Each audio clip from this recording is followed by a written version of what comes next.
Good morning, Brandon Artisan, President of Champion Strategies, with our ongoing public speaking workshop. You know that I have a soft heart for those first time teachers being in front of the classroom with your students. Do the best that you can because that is our future. You first time managers or supervisors, how do you lead your team when it comes to bringing them around and keeping their attention so they can meet the deadlines? And are we doing the right things with one-on-ones? Public speaking, for some of you, you said that you were told enough that you could speak well, so you need to get into public speaking. And then the virus hit, and so now everybody's inside controlling this box. Or maybe you want to have public speaking as part of your overall communications course.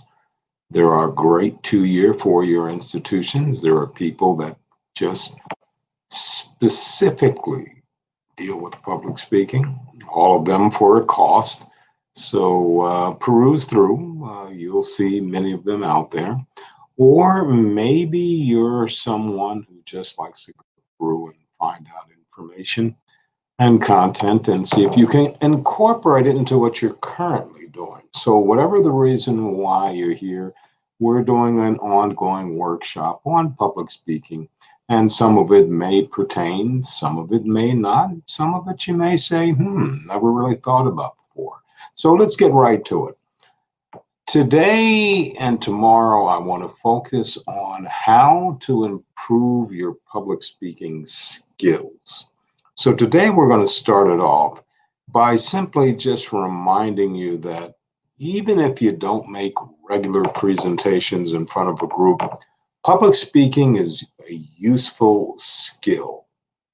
Very useful to have, from making a speech at a friend's wedding to inspiring a group of volunteers at a charity event. Developing your public speaking skills can increase your confidence and help you overcome speech related anxieties that most people do have. Even those who live with social anxiety disorder or SAD can become confident speakers with traditional anxiety treatment by working on public speaking skill development. And one of them is voice control. Your voice is the most important tool you can use as a public speaker. One simple way to improve your voice by learning to breathe fully and deeply from your diaphragm.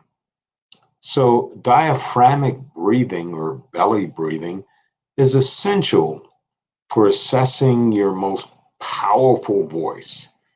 It's the technique that professional singers use to make their voices sound so fabulous. It enables them to hold notes long after most people would have been out of breath. But that comes from practice. And there's something called diaphragmatic breathing practice tips. So you do some of them by breathing in and out, in and out. But here's how you specifically do it. This type of breathing allows you to better control the following aspects of your voice. And they are tonality or quality, got to have that tonality, pitch, high or low, and volume. Before your speech, place one hand on your abdomen and breathe into your hand. Count to 10 as you inhale and fill your stomach, and then count to 10 again as you exhale. Very slowly, very methodically.